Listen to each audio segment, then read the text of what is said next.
Yo, we want to thank you guys for checking us out every day. Your number one spot for entertainment news. You already know, like we always tell you, don't forget to hit the like button, hit the share button, let us know what's up. And come on in. Yes, it's another edition of the Weekly Entertainment News Podcast. I'm your brother Hiram Hakeem, and once again, I'm in the building. All right, hit that like button, hit that share button, and don't forget to tell somebody we do this thing every week by hitting that subscribe button too, so you can know what we doing. You already know we do the weekly entertainment news with the emphasis on that adult contemporary hip hop. That's who I am. Listen, I don't like to take too much of your time. I like to get you in and get you out. With that being said, look like my man Killer Mike is doing his thing. Whoa! That's right. Killer Mike, along with some other celebrities, hit the streets down in the ATL, Rockwell, make it happen. You know what I'm saying? They did something great, and they hit the streets getting the word out about going out to vote, right? It's just a couple of days away. So what they did was they got a coalition of people like Jadakiss and other people like that. Nipsey Hussle's brother, Black Sam, was there. Benny the Butcher. Man, so much other people, Angie Martinez, and the great Michael Vick, Benny Siegel, all these people has hit the block to get the word out hand to hand. You know what I'm saying? Foot soldier style. So big ups to my man, Killer Mike, who's always conscious about political issues. Big ups to him, right? Okay, listen, like I said, I like to keep it going. Listen, we got my man Jamie Foxx in the news. Surprise!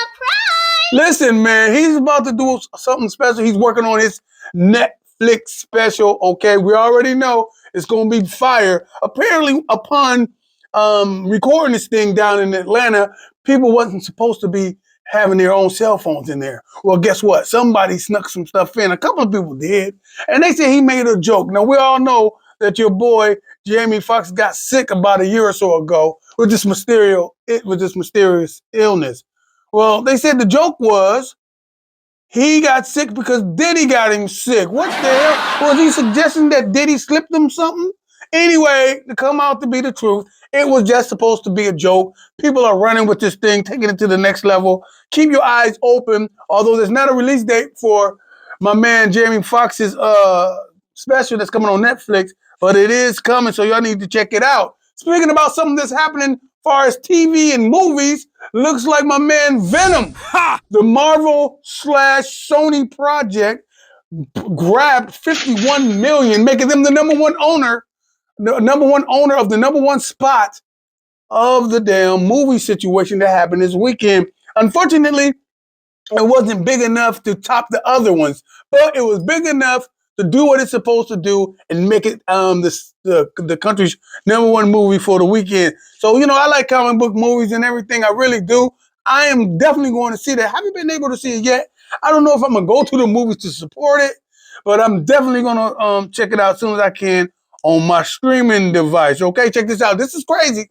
Let's go. Look like Diddy got some more stuff. Big ups to my man Tony Busby down there in Houston, just bringing those lawsuits on, because, you know, his firm is representing that thing, right? So apparently a 10-year-old guy has came out, and his story has hit the dang on, you know what I'm saying, my feed. What? So he is suing P. Diddy or Diddy, and the details is crazy, man. Apparently, he's a young rapper. He was 10 years old at the time. This guy was 10 years old at the time, right? So Puff brought him in, flew him in, him and his parents in. But before the parents was allowed to see Diddy, the dude wanted to have a one-on-one. I'm talking about Diddy, wanted to have a one-on-one meeting with the 10-year-old. All this is allegedly supposed to happen as it states in the lawsuit document, right? So the little boy, the parents let the little boy go meet Diddy. What? And perform some songs. Apparently, the guy was ripping it up. He was doing this thing. Diddy loved it and everything. But then things turned a little different, right? And keep in mind, the mom and them somewhere at the hotel still. This guy is performing for Diddy and Diddy alone, right? The guy said that Diddy told him, if you really want to be a star, you got to do some things. You know what I'm saying? You got to do some things if you really want to be a star. The little boy like, yeah, I definitely want to be a star. So apparently, the man gave the boy a drink. What? Now, this is a 10-year-old guy that he says he started feeling funny, feeling woozy, feeling funny. He thought GHB, he says, as an adult, he might have been given GHB, okay? You know the drug, you know what that is. So apparently at the time when P. Diddy got the boy, feeling woozy and feeling good, remember what he said? He said sometimes you gotta do something strange to get in to be a star, right? That's what he said. So the boy looked around, turned around, your man, I'm telling you, allegedly, Dizzy whips out his shaft, okay? Pause. Whipped out his Bozak, okay? Pause. He whipped out his man part What? and forced the boy to do something strange, okay? Oh my god. Damn, this is crazy. Now, I can tell you what I personally think, but I'm not. It's not my personal thing. This is what Tom Busby is alleging that the little boy said, and they filing a lawsuit on Diddy, okay? Speaking about Diddy, let's keep this Diddy thing going. It looks like my man Shine, okay? You already know we talk about the real hip hop. It looks like my man Shine, bad boy recording artist, okay? You already know. Okay, the guy sounding like Biggie. Ain't no need to go through it. So it looks like my man Shine, turned politician, okay, is coming out with a documentary. Yes, it's a Hulu documentary. It's gonna entail what happened that night at the nightclub. It's gonna entail what happened with Jennifer Lopez, the alleged shooting that he's supposed to have done. He says he believed that he was a cover-up. He was the fall guy. He shouldn't have did that. The man did 10 years for Diddy. At least that's what people are saying, and at least that's what people are trying to infer, okay, in this here documentary. The trailer looks dope. Everything about it looks dope, and everything I think is going to be even something to talk about. So anyway, I don't want to tell you too much more about it. Of course, it's going to be talking about how much of the in-demand artist he was, and everybody was trying to sign him and stuff like that. But right now, he's doing politics and everything. So big ups to him. Watch the thing, November the 18th on Hulu, right? Speaking about something to watch, look, my man DMX is coming out with another album. Another album. He got music like Tupac. You know what I'm talking about. Thank you. He's gone and still coming out with music. Well, this music is going to be a little different. This album is a little different. It's called Let Us Pray Chapter 10, okay? It's going to be released on December the 13th, right? Now, this thing is going to be released on Def Jam. His long-time relationship with Def Jam continues, and they're going to release this album. Now, the dope thing about this album, it's going to be album of his prayers and new material with superstars like Snoop Dogg, Killer Mike, MC Lyte, among others. The producer is Warren Campbell, who's done some incredible work and everything with people like Missy Elliott, Kanye West, and all this here stuff. Okay, so we're gonna be looking for that DMX album. Again, I like to dabble in some of that real hip hop. Speaking about that real hip hop, we all know Naughty by Nature. Surprise! Okay. Ain't been on the same, ain't been seeing eye to eye. I'm talking about Tretch, Vinny, and you know what I mean? And everybody, they ain't been seeing eye to eye, right? KG, the three, you know KG's the super producer responsible for Next, Johnny, and all these different people, okay? Jaheim, yeah, did you know that? Tretch's DJ was a producer who produced not only their stuff, but produced some incredible R&B from Janae. Okay, and Jaheim, okay, I like to give it to you raw for real, okay? And so apparently they was on Bad Blood since the early 2000s, man, like 2010s, okay? So apparently they had this party, Mrs. Jones, a little radio personality host, she had a Scorpio party, right? And guess who showed up at the party unplanned? I guess they all was there. That's what they want you to believe. They was all there. Then they hit the stage, all three of them, bringing us back to the glory days of, you know what I'm saying? The Uptown Anthem is what they did, which is one of my favorite Naughty by Nature records, okay? And you know what? I think Tretch, I need to say, is one of the most underrated MCs of all time.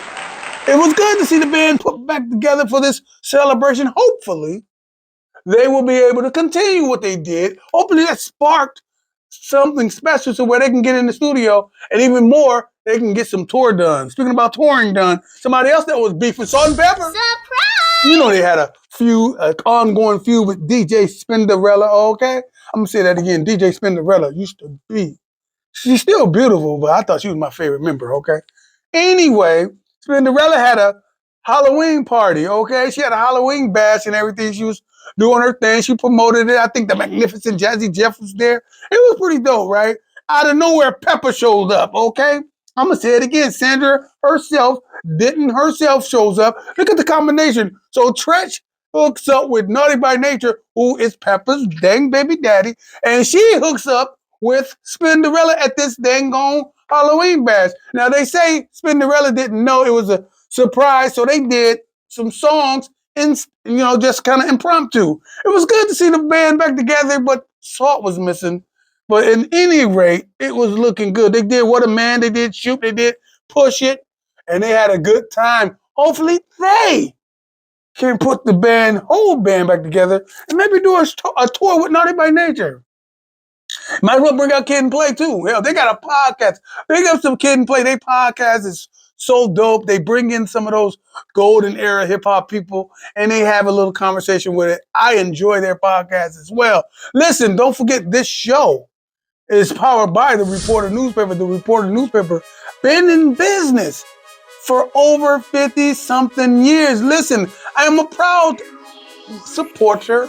I'm proud to be supported by the Reporter newspaper. Listen, if you are used to reading things that make us look bad, this might not be the newspaper for you. If you are used to Eurocentric depictions of black people, then this newspaper might not be for you. If you are used to hearing what's happening on the white hand side and not the black hand side, then this black ass newspaper ain't for you. This black newspaper is for the community and it's powered by the community, and I am from the community, so I write for the newspaper. The Reporter newspaper, check them out. You see the number, don't forget to support. And if you can't support, it's only $50. If you can't stand on business and support black business, then shame on you, okay? Shame on your ass, okay? You got to support black business, all right? All right, speaking about black business, this is my favorite part of the show. It's that conscious content. A little knowledge you can't get in college, a little understanding for your planning. Right now, I saw this on the internet. I thought it was interesting. So I'm gonna give it to you and you tell me what you think about it. The American media has manipulated the narrative of crime. Black on black crime is a made up thing. You have never heard white on white crime. Never heard the Asian on Asian crime. They have tried to fraction and compartmentalize us to feel as if where the crime is where we are. Go ahead. The lead murderers in America are white men. The lead robbers in America are white men. The largest amount of rapists are white men. The highest number of domestic abusers is white men. The highest number of arrested pedophiles is white men. The greatest number of drug dealers arrested is white men. But if you ask the average American who are the proponents of crime, is a black face to it. Okay, I'm black. Listen, I can do this every day, all day. But this is time for me to just, go away. Hey, have some fun and get something done. I'm your brother Hiram Hakeem. Y'all better feel me before they kill me, y'all. Peace. Can't be for me, whole nother frequency. Bitch, OD, what the fuck is a mug? Nigga be fake, won't leave him snuggly. He undercover, then fucking, we talking a minute. It's all in this stuff, nigga, fuck is you saying? Bird, bitch, get your score. We ain't going back and forth by the door. We ain't going back and forth by the door. Wash, halu, ella, ilaha, illallah. We come in the name of the source. Bismillahirrahmanirrahim. We flipping niggas out the porch. Niggas in Paris, somebody J version, boss on Jane Harden, but they think they the highest. We locking them up, you get caught with the smoke, get your flame darkened. They shoot a shot, but I ain't far. Just fuck around, hit the same target, back to back.